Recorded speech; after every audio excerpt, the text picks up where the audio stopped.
naging pulis ka naman, anong sasabihin mo sa papa mo kung ngayon pulis ka na kung sakali? Nagawa ko na yung pangako ko sa'yo. Update po muna tayo para sa PNP Recruitment 2026 at syempre kasama pa rin natin si Patrolman Bongo. So sa palagay mo, ano yung dapat asahan ng PNP sa ating mga aplikante ngayong 2026? So yun nga partner, no, binigyan sila ng mahabang panahon para makapaghanda at sana itong ating mga aplikante ay may bigay nila yung best nila pagdating sa physical at saka yung syempre kailangan kumpleto rin yung mga dokumento nila. So alamin po natin ang pahayag naman ng PRSU NCR para sa araw na ito. Araw na to, ito yung kanilang checking of documents, no. Ito yung secondary at saka primary documents nila na kung talagang sumunod sila doon sa mga requirements na nakalagay doon sa ating recruitment process. Yung kanilang in-applyan ay yung attrition quota. So, without the ad hoc recommendation, hindi sila makakapag-proceed dito. So, saka pa lang tayo mag-start pag ng BMI kung kumpleto yung bawat recommended ng bawat stations, kung okay yung kanilang mga requirements na pinasubmit, ito ay checking lang ng kung sumunod sila o hindi. So sir, meron ba tayong na-encounter na primary na nangyayari kung saan nakakaproblema yung ating mga police applicants sa pagpasa ng mga dokumento, sir? Meron. For example, ang dinala ni dito ay lahat ay original copy ng mga kanilang documents, which is dapat ay authenticated ang isasubmit nila, no? Maliban sa PSA. Lahat yon ay authenticated. Tapos dapat nakatabing. So, Sir, doon sa mga kalimitang mga tanong na mga police applicants, sir, yung mga konting pagkakamali sa mga dokumento tulad ng birth certificate, nagkamali ng isang letra o dalawang letra o sa birth date ng ating mga police applicants, meron ba tong possible na maging dahilan para hindi may pasok yung kanilang mga dokumento, sir?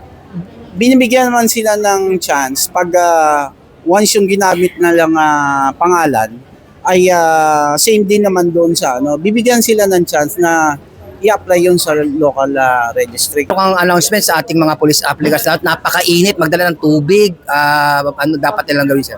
Dito sa NCR, so kailangan nilang tulungan yung sarili nila, no?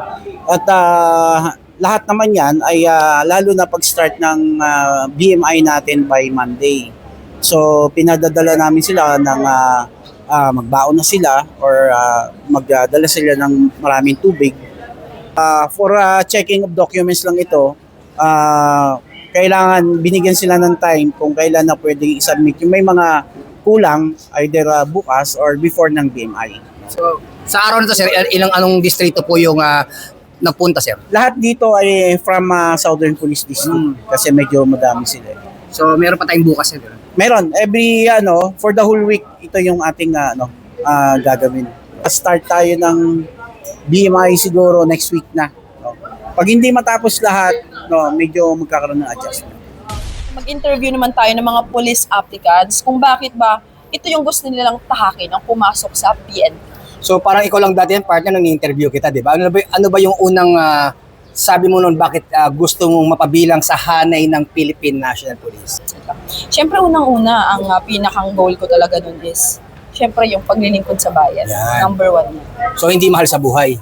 Isa yun. Kasama na yun. Alam mo ba, partner, kapag sinabi mo na serbisyo publiko o public service, sabi nga ng ating NAPOLCOM representative na si Attorney Delgado, na kapag sinabi mong public service, kasama na doon yung buong pamilya.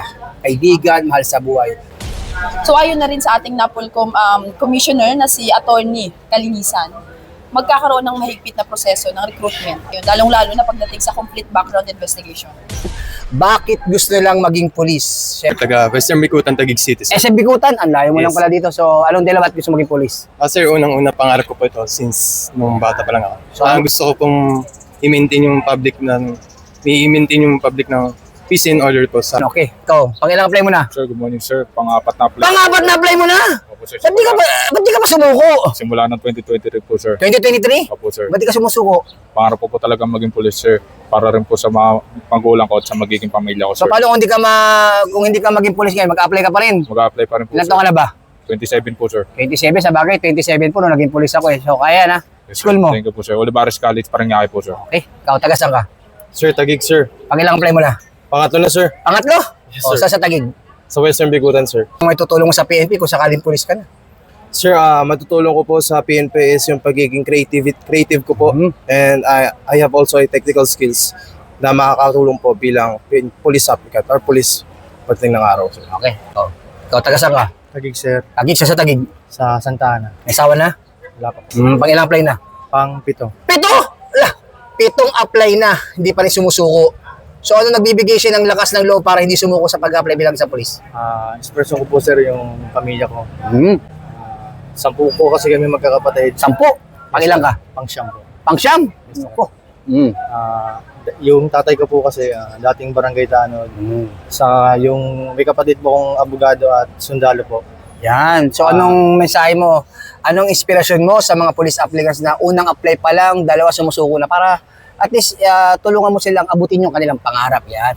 Gawin lang inspirasyon yung pamilya, yung mahal natin sa buhay, saka tiwala lang sa sarili at merong tamang oras para sa atin. School mo nga pala ulit? Christian Polytechnic Institute of Catanduanes. Yan. Saan ka una nag-apply? Dito po sa Camp Crame. Ang marami sunod. Camp Crame po. Dalawa. Sunod, tatlo. Dito na po lahat. NCR. Opo. Ilan beses NCR? Kailan yung huling apply mo dito? Last year po. Last year. Oh, thank you po. Ikaw, Morning, sir. pangilang apply mo na? 5, sir. 5! Oh, ba't di ka pa sumuko? Ang dami namang pwedeng trabaho, opportunity. Ba't di ka sumusuko sa pag-apply sa police? Kasi ito talaga yung gusto ko, sir. Yan. Kahit yung failure, sir, na naranasan ko sa 5 taon. Naging, yun, sir, katadagan ko para ipurso talaga yung gusto ko, sir. So, anong ginagawa mo kapag hindi ka pa nakakapag sa PNP nakaraan? Anong trabaho? Trabaho ko, sir, security guard. Yan. Shoutout may mga tropa nating security na talaga namang 24 oras minsan ay hindi pa narerelyabuhan pero kasabay din yan po mga kaibigan yung ating mga security guard talagang ibang klase rin ng trabaho nila. Okay. Shoutout mo. Shoutout dyan sa mga kabady ko. Ganyan Yan. talaga. Ano pa? 5'9". Ayun, 5'9". Ano yung sabihin? Nakikita ka rin sa ano ba ibig sabihin ng ka-5'9"? Bad, sir. applicants. Makinig dito muna. Kabady, sir. St. Ferdinand College, sir. Pangmayaman ah. Slide, sir. Anong course mo?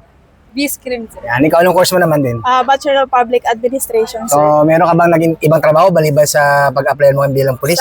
Bago ako mag-apply, sir, nagpasok ako sa fast food po, sa Mang Inasal, tapos nag-restaurant ako. So, pag ilang apply mo na? Pangatlo, sir, bali pang-apat kasi na 2024 regular, tapos 2025 attrition regular, tapos ngayon. Eh, marami namang trabaho. Bakit ito pang PNP ang gusto mong pili? Anong dahilan? Sir, ito talaga pinakapangarap ko eh. Tsaka pangako ko to kay Papa ko bago ako namatay. So, anong maging ambag mo sa PNP kung sakaling magiging pulis ka? Maging mabuting public servant po, sir. Maging magandang good role model po sa mga mamamayan po natin. Kasi sabi So, nasabi mo na namayapa na yung papa mo. Opo, sir. So, kung nasa harap mo si papa mo ngayon, anong sasabihin mo sa kanya? ito na po yung simula ng pangarap ko. Kahit ilang ulit ilalaban ko to, kahit kalahating percent lang yung persento na titira sa akin, nalaban ako.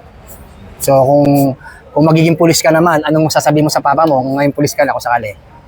Nagawa ko na yung pangako ko sa'yo. Sa siya mong anak, ako yung nakapagtapos ng college, ako yung tutuloy ng pangarap ko. Yan, okay. Papakabait ka pag naging pulis ka? Yes, sir. Okay.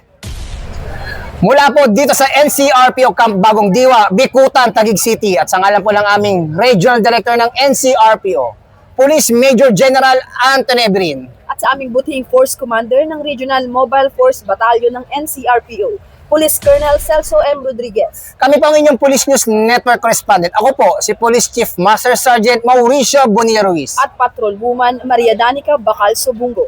Alagad ng batas, tagataguyod ng balitang pulis. Lilingkod sa bawat Pilipino at magbibigay ng tamang impormasyon para sa tahimik at maayos na Pilipinas. Police News Network, alagad ng batas, tagapagtaguyod ng balitang pulis, sandigan ng mamamayan, patnubay ng katotohanan.